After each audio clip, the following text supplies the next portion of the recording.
അയ്യോ, മനു എഴുന്നേക്കാണോ? അത് പറ്റില്ല. കഷ്ടപ്പെട്ട് ഞാൻ ഇതൊക്കെ ഉണ്ടാക്കിയത് ആർക്ക് വേണ്ടിട്ടാ? കഴിക്കൂ മനു, പ്ലീസ്. എന്നാ മനസ്സാർ കഴിക്കൂ. അയ്യോ സാർ, ഞാൻ അറിയാതെ. അയ്യോ സാർ, ഷർട്ടിലെല്ലാം ആയി. ഐസ്ക്രീം അല്ലേ? ഞാൻ തുടച്ചു തരാം. കുഴപ്പമില്ല. അയ്യോ പോയില്ല. മതി, ഞാൻ വീട്ടിൽ പോയി വാഷ് ചെയ്യുന്നുള്ള. പിന്നെ എത്ര ധൃതി. അയ്യോ, എവിടേക്കേ പോകുന്നത്? ഇവിടെ ഇരിക്കൂ.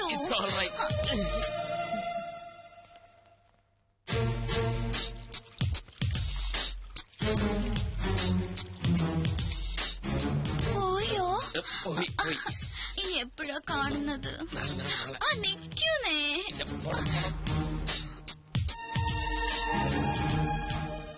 ഫുഡ് കുറച്ച് ഓവറായി പോയി.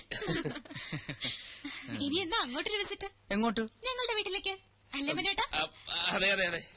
അയ്യോ, ഒരു കാര്യം മറന്നു. ഒരു സ്നാപ്പ്. രണ്ടുപേരും ചേർന്ന് തന്നെ. ഫോട്ടോ എടുക്കണ്ട.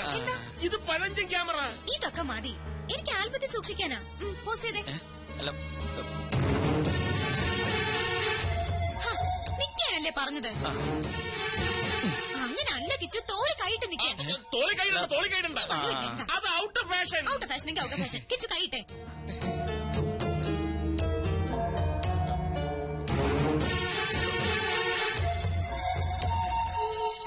തോളി കൈയിടാൻ.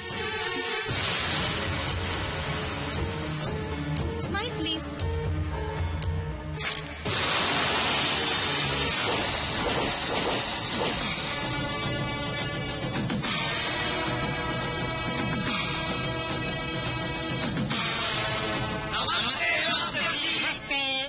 കഴിഞ്ഞ ക്ലാസുകളിൽ നമ്മൾ 2 പാഠങ്ങൾ പഠിച്ചു കഴിഞ്ഞു. അത് ഏതൊക്കെയാണെന്ന് ആദ്യം ശിവം പറ. മാല പൊട്ടിപ്പ്. സത്യം പറ. സത്യമനാശനെ അതിലാദ്യം പഠിച്ചത്. അതല്ല, ഇനി സത്യം പറ. തെളിച്ചു പറ. പിടിച്ചു പറീ. അപ്പോ MTS കോഴ്സ് നിങ്ങൾ വിജയകരമായി പൂർത്തിയാക്കിയിരിക്കുന്നു. Master of astrological studies. കളവ്, ചതി, പിടിച്ചുപറി, കിഡ്നാപ്പിംഗ് എന്നീ മേഖലകളിൽ നിങ്ങളുടെ പ്രാവീണ്യം തെളിച്ചു കഴിഞ്ഞിരിക്കുന്നു. ഇനി നിങ്ങൾക്ക് ധൈര്യമായി ഫീൽഡിൽ ഇറങ്ങാം. അവസാനമായി എനിക്കൊന്നേ പറയാനുള്ളൂ. കളം ഏതായാലും കളവ് നന്നായാൽ മതി. Good bye. ഇനി നമുക്ക് പിരിയാം. സത്യ, ശിവ, നിങ്ങൾ എന്നെ ഇട്ടേച്ച് പോവുകയാണോ? എന്റെ ശിക്ഷകടങ്ങളിൽ ഏറ്റവും മിടുക്കന്മാരാണ് നിങ്ങൾ. ഈ സ്ഥാപനം ഇനി നടത്തേണ്ടത് നിങ്ങളാണ്, അല്ല നമ്മളാണ്. സത്യൻ, ശിവൻ, സുന്ദരൻ എന്ന പുണ്യനാമത്തിൽ നമ്മൾ ഇനി അറിയപ്പെടും. ഓക്കെ. കനകത്തിന് കവിത നിറയും കലവറ. ചുങ്കത്ത് പ്രിൻസ് ജ്വല്ലേഴ്സ്. ഹായ് കിച്ചു. നിക്കുന്നേ, എങ്ങോട്ട് വലിയ തിരക്കില്ല. അല്പം തിരക്കുണ്ടോ? നിക്കുന്നേ. എന്താ, ഭാര്യയോട് പിടക്കാണോ?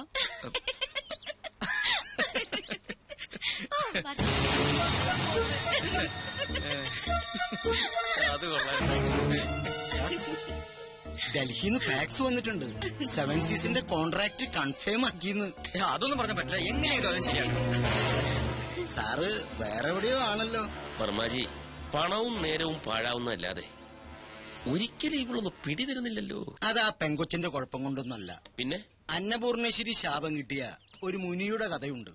ഇഷ്ടഭക്ഷണങ്ങളെല്ലാം മുന്നിലെത്തും, പക്ഷെ ഭക്ഷിക്കാനുള്ള യോഗമില്ല. ഇങ്ങനെ തൊടാതെ ഇങ്ങനെ തൊട്ടാ മതി. കാര്യം എന്നാ അങ്ങനെ തൊടാം. രാവിലെ ഷൂട്ടിങ്ങിനായി കൊച്ചിങ് വരും. അപ്പൊ സാറ് തിരക്കില്. സാറ് ഫ്രീ ആവുമ്പോ കൊച്ചു ഹോസ്റ്റലിലെത്തും. പിന്നെങ്ങനെ? തെളിച്ചു പറ. ഞാനൊരു പ്ലാൻ പറയട്ടെ. ഒരു ഔട്ട്ഡോർ ഷൂട്ടിംഗ് പ്ലാൻ ചെയ്തൂടെ? ഇതിന്റെ ബാക്കി വല്ല ഊട്ടിയിലോ ബാംഗ്ലൂരിലോ പോണ്ടിച്ചേരിയിലോ മറ്റോ. അതാവുമ്പോ പെങ്കൊച്ചി 24 മണിക്കൂറും സാറിന്റെ കയ്യിൽ തന്നെ ഇരിക്കും. Varmaji, thank you very much. Great idea. Akhila, താൻ വളരെ ലക്കിയാണല്ലോ. എന്താ മനു? അഖില ചെയ്ത ആദ്യത്തെ ആഡ് തന്നെ നോർത്ത് ഇന്ത്യയിൽ ക്ലിക്കായി. റഷസ് കണ്ടപ്പോഴേ കമ്പനി സാറ്റിസ്ഫൈഡ് ആയിരുന്നു. ഇപ്പതാ പുതിയ ഓഫർ. പക്ഷെ ഇത്തവണ ഫ്ലോറിലായിരിക്കില്ല, ഔട്ട്ഡോറാ. പോണ്ടിച്ചേരിയാ കമ്പനിക്ക് താല്പര്യം. ഞാൻ ഓക്കെ പറഞ്ഞു. നാളെ തന്നെ പുറപ്പെടണം. അല്ല, ഇത്ര പെട്ടെന്ന് പോണോന്ന് പറഞ്ഞാല് പിന്നെ ഞാനും അത് ചോദിച്ചു. പക്ഷെ ഇമ്മീഡിയറ്റ് റിലീസ് വേണമെന്നാണ് കമ്പനി പറയുന്നത്. അല്ല, എന്നാലും ഇയാളെല്ലാം പോയി അറേഞ്ച് ചെയ്തേ. പോയെ. രോഗി ഇച്ഛിച്ചതും പാല്, വൈദ്യൻ കൽപ്പിച്ചതും പാല്. അതുപോലെ ഇപ്പൊ അല്ലേ? മനസ്സിലായില്ല. ഒഴിവ് കിട്ടുമ്പോ അഖിലയും കൂട്ടി ഒരു ട്രിപ്പ് അടിക്കാമെന്ന് 2-3 ദിവസമായി ഞാനും ആലോചിക്കായിരുന്നു. അഖിലയ്ക്കും ഒരു ചേഞ്ച് ആവുമല്ലോ. ദാ ഇപ്പൊ അതും ഒത്തു. മനസ്സിലായില്ലേ? അതായത് ട്യൂബ്ലൈറ്റ് ആണ്, ട്യൂബ്ലൈറ്റ്. നിനക്കിത് എന്തിന്റെ സൂക്കേടാക്കിച്ചു? എടാ, കനകമൂലവും കാമിനി മൂലവുമാണ് മനുഷ്യന്റെ സമനില തെറ്റുന്നെന്ന് പറയുന്നതിന്റെ ലേറ്റസ്റ്റ് തെളിവാണ് നീ. അവളുടെ പാട്ടിന് വിട്ടങ്ങനെ എത്ര തവണ ഞാൻ നിന്നോട് പറഞ്ഞു? ദേ അങ്ങോട്ട് നോക്കിയേ, അത് കണ്ട. ഇപ്പൊ മനസ്സിലായില്ലേ? ആ സന്തോഷം നിനക്ക് കൊടുക്കാൻ പറ്റുമോ? പറ്റില്ല. എന്തുകൊണ്ട്? നിന്റെ കയ്യിൽ പണമില്ല. അവക്ക് വേണ്ടത് പ്രേമമല്ല, പണമാണ്. അതിന്റെ തെളിവാണ് ആ കാണുന്ന ചിരി. എടാ നിനക്കറിയില്ല എന്തിനാ പെട്ടെന്ന് ഇങ്ങനെ ഒരു പോണ്ടിച്ചേരി ട്രിപ്പ് പ്ലാൻ ചെയ്തത്? എടാ, കുമ്പളം നടന്നത് കുരുവെടുക്കാനല്ലോ. പക്ഷെ നമുക്കെന്ത് ചെയ്യാൻ പറ്റും? നമ്മളൊക്കെ വെറും കോമാളികളാ, സർക്കസ് കൂടാരത്തിലെ ജോക്കർ. എടാ, പൂജ്യത്തിന് സ്വന്തമായിട്ട് വിലയില്ല. അത് 1-നോടോ 10-നോടോ 100-നോടോ ചേരുമ്പോ അത് 10,000, 100,000, 1000 മാറും. അതുപോലെ നമ്മളൊക്കെ വെറും വട്ട പൂജ്യം, വെറും വട്ട പൂജ്യം. അവന്മാര് പറയുന്ന ഒന്നും കാര്യമാക്കണ്ട. ഇനി 2 ദിവസത്തെ ഷൂട്ടിംഗ് അല്ലേ ഉള്ളൂ റജി. ഫിഷ് ഫ്രൈ ഒന്നും കൊടുക്കണ്ട, ഫിഷ് കറി കൊടുത്താൽ മതി.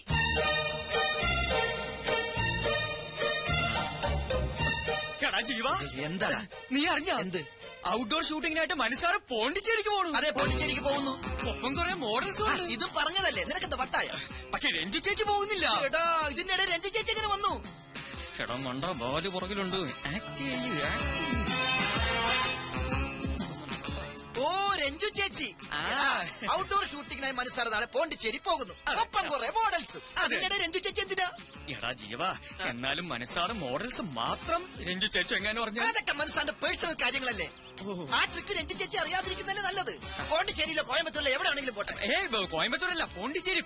പോണ്ടിച്ചേരി എന്ന് പറയുമ്പോ പോണ്ടിച്ചേരിയിലേക്ക് പോകുമ്പോ പോണ്ടിച്ചേരി അയാൾ പോയി പോട്ടെ. കേട്ട് കാണൂല്ലേ? കേട്ട് കാണും.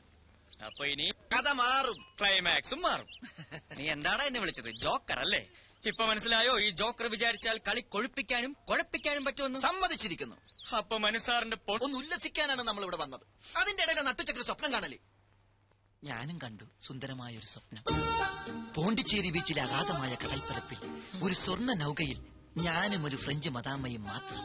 നൗക അകലങ്ങളിലേക്ക് ആടി ഉലഞ്ഞ് നീങ്ങും തോറും മനസ്സുകൊണ്ടും ശരീരം കൊണ്ടും ഞങ്ങൾ അടുക്കുകയായിരുന്നു. ഒടുവിൽ അതൊരു ചുംബനത്തിന്റെ വക്കോളം എത്തിയപ്പോ പണ്ടാരടങ്ങാനായിട്ട് നിന്റെ ഒരു ഒടുക്കത്തെ ദുസ്വപ്നം. കിടന്നുറങ്ങടാ. ഞാൻ ബാക്കി കാണട്ടെ, പകൽക്കിനാവ് ഫലിക്കുമെന്നാ. എടാ മനസ്സാറും അഖില എപ്പോഴേ എത്തി. മുറി കയറി കഥ കൂടച്ച്. ഒരു മുറിയിലോ? 2 മുറിയില്. അത് പുറത്തുനിന്ന് നോക്കിയാല്. അകത്താണെങ്കിലോ രാത്രി കൂടുവിട്ട് കൂടുമാറാൻ ഇടയ്ക്കൊരു മരവാതിൽ മാത്രം. മരവാതിലോ എന്ന് വെച്ചാ? ആശാരിമാര് മരം കൊണ്ട് പണിയുന്ന വാതിലാണ് മരവാതിൽ എന്ന് പറയുന്നത്. എടാ, മനസ്സാറിന് അകലെ കാണാൻ പുറത്തിറങ്ങണ്ട. അകത്തൂടി തന്നെ ഒരു പൊനാങ്കി വാതിലുണ്ടെന്ന് അർത്ഥം. അല്ല, ഈ വാതിലില്ലാത്ത ഞാൻ ആ സ്വപ്നം ഒന്ന് ഫിനിഷ് ചെയ്തോട്ടെ പ്ലീസ്.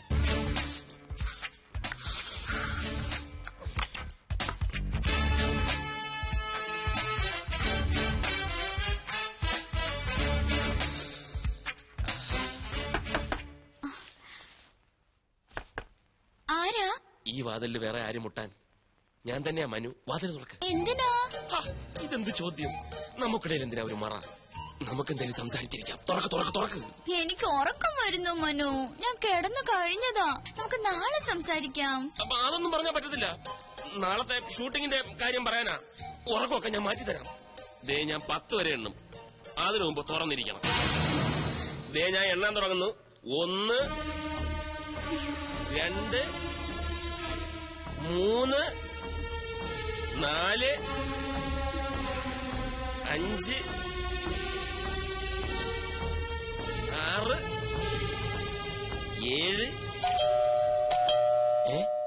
അതിലേ വന്ന കൊച്ചു കള്ളി.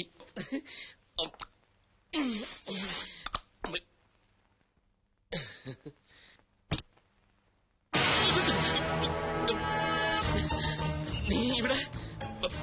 വെൽക്കം. Thank you. ഞാൻ ഒറ്റയ്ക്കല്ല. പിന്നെ ഞാനും ഉണ്ടളിയാ. ആദ്യം ബാലുവേട്ടനോട് താങ്ക്സ് പറ. എന്തിന്? ഇത് ബാലുവേട്ടന്റെ ഐഡിയ അല്ലേ മനുവേട്ടൻ ഒരു സർപ്രൈസ് തരാൻ? ഓ, നിന്റെ ഐഡിയ ആയിരുന്നല്ലേ? താങ്ക്സ്. പെട്ടെന്നുള്ള പ്ലാനിങ് ആയതുകൊണ്ടല്ലേ അളിയന് രഞ്ജുവിനെ അറിയിക്കാൻ പറ്റാത്തത്. അതുകൊണ്ട് ഞാനൊന്ന് ഹെൽപ്പ് ചെയ്യാന്ന് വെച്ചു. ഏതായാലും ഹെൽപ്പ് വളരെ നന്നായി. അപ്പൊ എല്ലാം പക്കയല്ലേ? ഇനിയിപ്പൊ നിങ്ങളായി, നിങ്ങളുടെ പാടായി. ഞാൻ എന്റെ റൂം ഒന്ന് ശരിയാക്കട്ടെ. ഹാവ് എ നൈസ് ടൈം അളിയാ. വളരെ ഹാപ്പിയാ. ഓക്കെ. ഇതുകൂടെ എത്തിക്ക് വെച്ച കേട്ടോ പൂവർ അളിയൻ. നല്ല സ്ഥലം, എനിക്ക് ഇഷ്ടമായി. അതെ, നമ്മുടെ ഹണിമൂൺ ഇവിടെ വരായിരുന്നു അല്ലേ മനുവേട്ടാ? കറക്റ്റ്, ഞാനും അതിനെപ്പറ്റി ആലോചിച്ചു. ഒന്നും ചോദിച്ചില്ലല്ലോ, എവിടെ നമ്മുടെ ഹണിമൂൺ കപ്പിൾസ്? ആര്? കിച്ചു അഖിലേയും. ഓ, നമ്മുടെ വിച്ചുവാകിലേയും അവരവരെ മുറി കാണും. നമുക്ക് പോയി കാണാം. വേണ്ട വേണ്ട, അതെന്താ? നീ എന്തായി പറയുന്നത്? നമ്മൾ അങ്ങോട്ട് എന്ന് കാണാനോ? നമ്മുടെ ശമ്പളം പറ്റുന്നവർ ഇങ്ങോട്ട് വന്നല്ലേ കാണേണ്ടത്? അതിന് ഞാൻ വന്നത് അവർ അറിഞ്ഞിരിക്കില്ലല്ലോ. രാവിലെ അറിയുമല്ലോ. അത് പോരാ, എനിക്ക് ഇപ്പൊ കാണണം. മനുവേട്ടനെ ഞെട്ടിച്ച പോലെ എനിക്ക് അവരെ ഒന്ന് ഞെട്ടിക്കണം.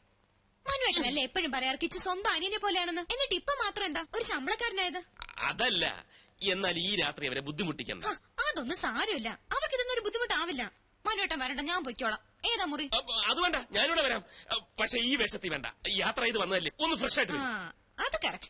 ഞാനിപ്പോ അതല്ല ബാത്റൂം, അതാണ് ബാത്റൂം. ഇത് വേറെ മുറിയാ. മുറിയോ? ആ, കിച്ചുവിന്റെ മുറി.